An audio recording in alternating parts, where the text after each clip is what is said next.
The cold wind slicing through the Wyoming valley felt like a blade, sharp and relentless, carrying the weight of another bitter winter that refused to loosen its grip.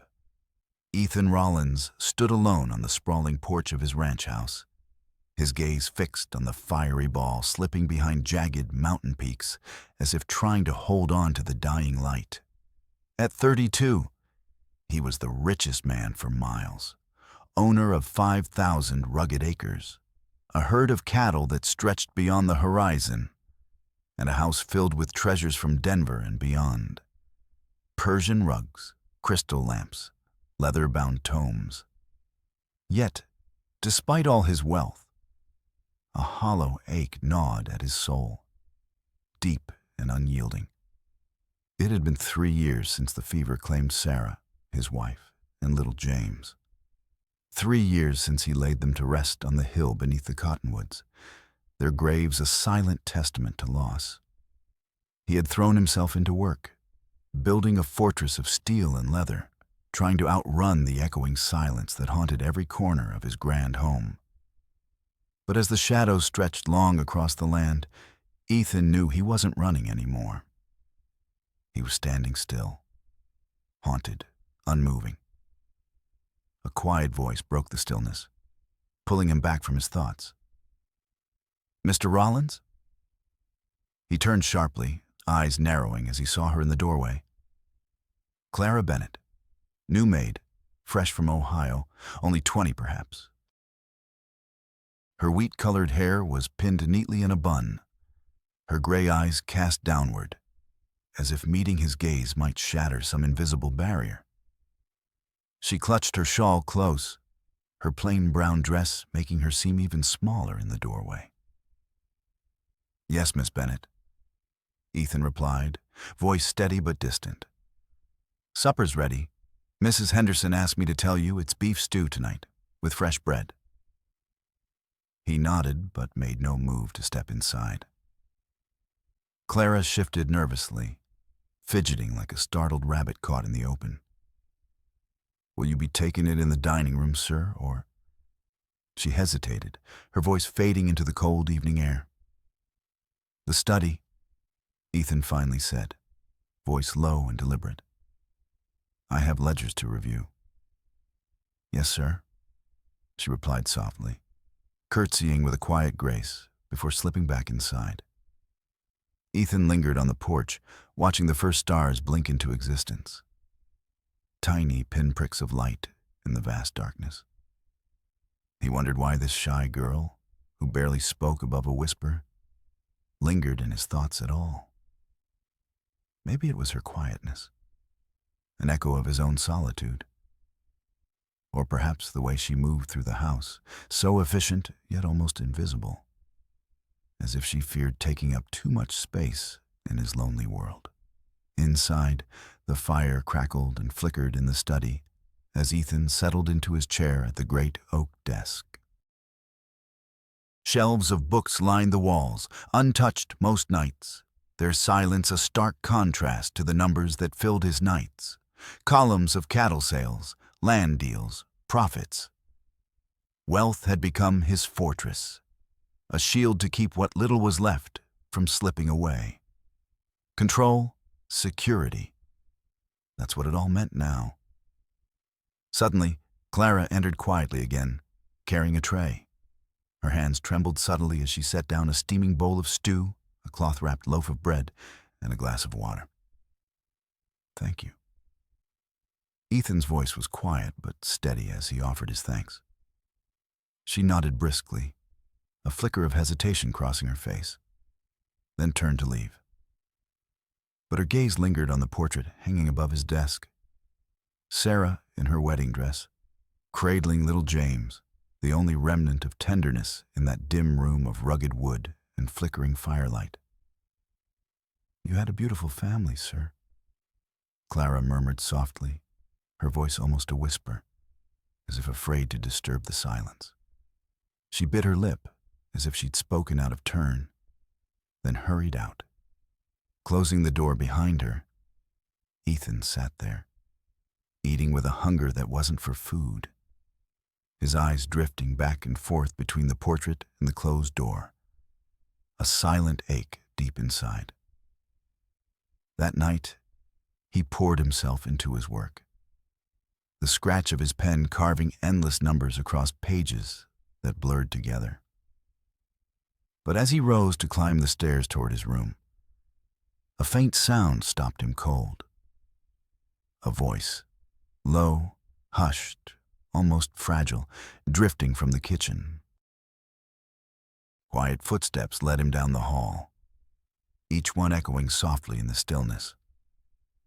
Outside the door, he paused. Peering inside, he saw her, Clara, bent over the basin under the flickering lamplight. Her back was to him, and she was speaking, not to anyone in particular, but as if her words needed to escape her chest into the empty room. "Tomorrow, I'll dust the parlor extra well," she whispered. "Mr. Rollins doesn't use it much, but it should be proper. I'll polish the silver again, though Mrs. Henderson says once a week's enough. Such fine silver, worth more than Papa's entire store." Her voice quivered, shoulders trembling slightly as she gripped the basin's edge. "No crying, Clara Marie," she murmured to herself, a soft reassurance. "You're lucky to have this roof, these wages. Some girls end up worse off. Mr. Rollins is fair, even if he looks so sad. His eyes, like he's staring at ghosts, cut through Ethan's chest with icy precision. He stepped back into the shadows, heart pounding. Ghosts. That's what she saw in him, what he'd become, the very specters haunting his mind. The next night, Ethan waited in his study, the fire burning low, casting long shadows across his face. He leaned back in his chair, loosened his collar, let his eyes drift shut. To anyone passing by, he appeared as a man worn out by the day's burdens, lost in sleep. But then, the door creaked open. Soft footsteps crossed the wooden floor, hesitant but determined. Clara's silhouette appeared, gathering dishes onto her tray with careful motions. Then she moved closer, almost silently. Ethan felt the gentle brush of her hands as she pulled the blanket from behind his chair and draped it tenderly over him. "Poor man," she whispered, her voice thick with sympathy. "Working yourself to the bone won't bring them back." Ethan nearly opened his eyes, but he held himself still, steady as the night. "I know," he replied softly. "I tried it myself." Clara stepped toward the hearth, coaxing the dying fire back to life, the glow flickering softly on her face. She lingered at the portrait one last time. "You had a beautiful family, Mr. Rollins," she said quietly. "I hope someday you find peace." Ethan sat motionless by the flickering fire, its warm glow casting shadows that danced across the rough-hewn walls. But inside, his mind burned brighter than any flame. A fire fueled by a girl whose silence held secrets deeper than the midnight sky. She was the kind of quiet that hid a storm. And yet, her kindness had broken through the icy defenses he'd spent years building. The blanket she laid across his shoulders, the gentle words she whispered, the way the firelight caught her hesitant smile. All of it carved into his soul. For the first time in ages, Ethan Rollins found himself wondering about tomorrow, about what might lie beyond the walls of this lonely cabin. As days slipped into nights, his curiosity only grew. After supper, he'd leave the dishes untouched on his desk, loosen his collar as if shedding a weight, and sink into his chair as if sleep had already claimed him. But every night, just past the stroke of 11, Clara appeared. Sometimes she'd hum softly to herself while tidying, murmuring about the way sunlight played on the parlor curtains, or reciting her mother's lessons on keeping a home. Other times, she moved through the room in utter silence, her touch delicate as she stoked the fire or straightened his blanket. Yet, each night, she paused at the portrait of Sarah and James, her gaze lingering as if searching for something lost. On the third night, she quietly placed a small tin on the side table. Her voice was almost a whisper, trembling with tenderness. "Your hands, Mr. Rollins," she said, brushing her fingers lightly across the tin. "They're cracked from the cold." She explained how her mother used beeswax and herbs to craft it, hoping it might soothe his throat. Ethan wanted to thank her, to tell her he wasn't asleep, that he appreciated her kindness. But something held him back. A silent vow to preserve the fragile magic between them. He didn't want to shatter the spell just yet. By the fifth night, Clara's voice had grown softer, more confessional. She spoke of her dreams and fears, of her father's words, and how she'd built her life from scraps of hope. "Mrs. Henderson says," she murmured, "that you made all this with your own hands." Her voice carried a trace of pride, tinged with vulnerability. Papa always believed America was a land where a man could forge himself anew. But even he'd admit that dreams don't always come true. Her voice quivered, and she hurried to add, "Still, I'm grateful for this place. Some girls on the train with me weren't so lucky. One went straight to a dance hall in Denver. That could have been me, if not for you."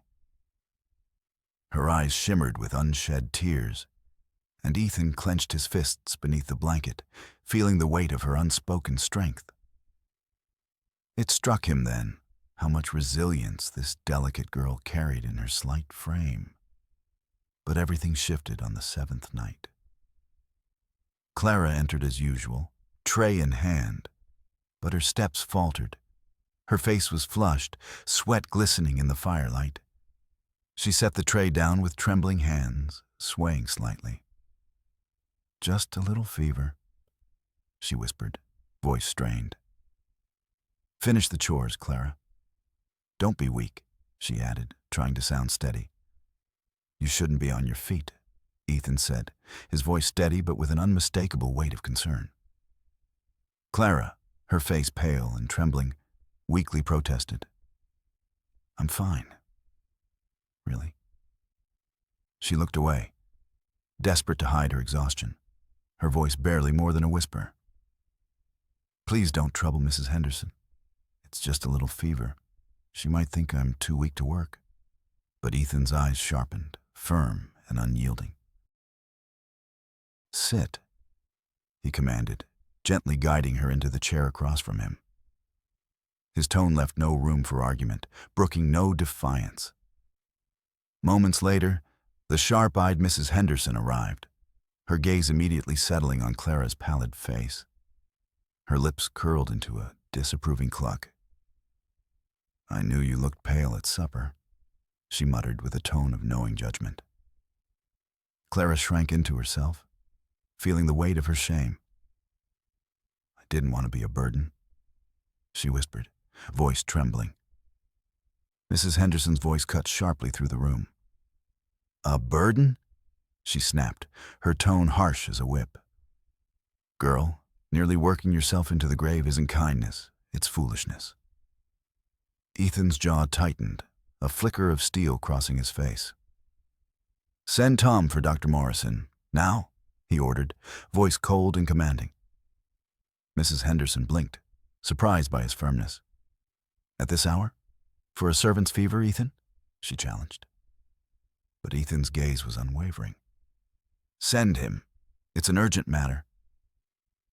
Clara's cheeks burned hot, shame and embarrassment flooding her face. She had dared to hope for kindness, only to feel exposed and vulnerable. "You must think me foolish," she whispered, voice cracking. Ethan's expression softened, a flicker of understanding passing through his eyes. "Not foolish," he said gently. "Kind. Kinder than I ever thought I deserved." Her eyes fell, tears slipping silently down her cheeks, unbidden and unstoppable. An hour later, the doctor arrived, his face shadowed by the dim moonlight streaming through the window. His voice was weary as he muttered about midnight calls. After a careful examination, he straightened with a sigh. "Exhaustion. Underweight, overworked. Nothing rest and good food won't fix. She'll be fine if she stays in bed." He cast a long, knowing look at Ethan. "Strange to see you so concerned for a maid, Rollins. But good to see you care about something beyond cattle and ledgers again." Clara was tucked into a small, neat room, the pale glow of dawn just creeping through the window. Ethan lingered, his gaze fixed on a tiny tin of salve she had made for him. An act of kindness from a girl with nothing but her own hands to give. That small gesture, born of genuine care, humbled him more than he liked to admit. For 3 days, Ethan's order kept Clara confined to her bed. Despite her protests and insistence, she was well enough to return to work. She fretted about lost time, about being a burden, about losing her place, her livelihood. Mrs. Henderson's voice was cynical when she said, "Girl's been kicked too many times to expect anything else." But Ethan's patience held. On the 4th day, he gently knocked on her door. Clara, propped up on pillows, was sewing with trembling hands, her strength waning but her spirit stubborn. You'd think a man like Ethan Rollins had seen enough of life's cruel storms. But fate had a way of testing even the strongest. "No more scrubbing floors," he told her with quiet certainty. When she was well enough, he promised her a new start. Headmaid, better wages, lighter duties. Something she'd earned in just 3 short weeks. Her lips parted in shock. Yet she hesitated, unsure if she'd heard him right. In those 3 weeks, she'd shown more grit, more heart than most do in a lifetime. He rose to leave, but she caught his sleeve with a whisper that cut through the silence. "Mr. Rollins, were you truly awake every night?" she asked, her voice trembling. He allowed a faint, knowing smile. Every night, she'd buried her face in her hands, groaning softly as if carrying burdens far heavier than her shoulders should bear. Yet Ethan walked away from that moment with something deeper stirring in his chest, something long buried beneath layers of hardship. Hope. But the calm was fleeting.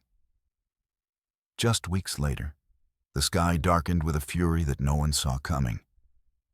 A brutal February blizzard roaring down from the jagged peaks, blanketing the valley in relentless snow and howling winds that threatened to tear the very land apart. Ethan rode out into the whiteout, checking on the pregnant cows, unaware that the storm's wrath would catch him faster than he could turn back. Hours later, battered and half-frozen, he staggered back to the ranch, his body more ice than flesh. The kitchen door burst open, and Clara was there, face pale as a ghost, eyes wide with terror. "Mr. Rollins," she cried, clutching his arm as he nearly collapsed. She dragged him inside, into the blessed warmth, her hands trembling as they sought to thaw his frozen flesh. His fingers were white, waxy, nearly frostbitten. Without hesitation, Clara knelt before him, chafing his hands between her own, fierce with worry. "Oh no," she whispered, voice thick with desperation. "Not you? Not like this. Hold on." For an entire hour, Clara and Mrs. Henderson fought against the cold, spooning hot broth past Ethan's chattering teeth, rubbing life back into limbs that had turned to ice. The pain hit suddenly, a searing, burning ache as blood returned to frozen veins. Clara never let go of his hands, her grip firm, her voice steady despite the chaos. "You're safe now," she whispered, holding him close, wrapping him in her warmth. "You're home. Sleep now." Ethan drifted into unconsciousness, her voice anchoring him through the storm in his mind. When he awoke, the sunlight spilled softly across his face. The first thing he saw was Clara, dozing in a chair beside his bed, her hand still wrapped around his. For the first time since Sarah and James, Ethan Rollins felt truly alive. Like the cold had finally begun to thaw the shadows in his heart. Spring arrived that year slower than most, melting the snow into rushing streams that carved fresh paths through the Wyoming Valley. The land awoke in a burst of green, dotted with wildflowers and teeming with new life. Calves stumbled unsteadily on wobbly legs, and the air carried a sense of renewal. Yet, for Ethan, it wasn't just the land changing. It was himself. He paused in the doorway, shadows cloaking his face as he watched her without a sound, until her eyes finally lifted to meet his. Startled, she gasped softly, "Mr. Rollins?" Her cheeks flushing like dawn's first light. Ethan's voice was gentle, almost a whisper, as he corrected her, her trembling hands still clutching the fabric of her dress. "I couldn't. I shouldn't," he murmured, each word heavy with unspoken longing. "You've cared for me more honestly than anyone in years," he admitted softly, stepping closer into her space. "If anyone has the right to call me by my name, it's you." Her lips quivered, but she found the courage to whisper, "Ethan." That single word, tender and fragile, was the sweetest melody he'd heard in ages, echoing in his mind long after. One evening, the entire valley gathered beneath a sky thick with stars, drawn to the neighboring ranch's barn for a lively dance.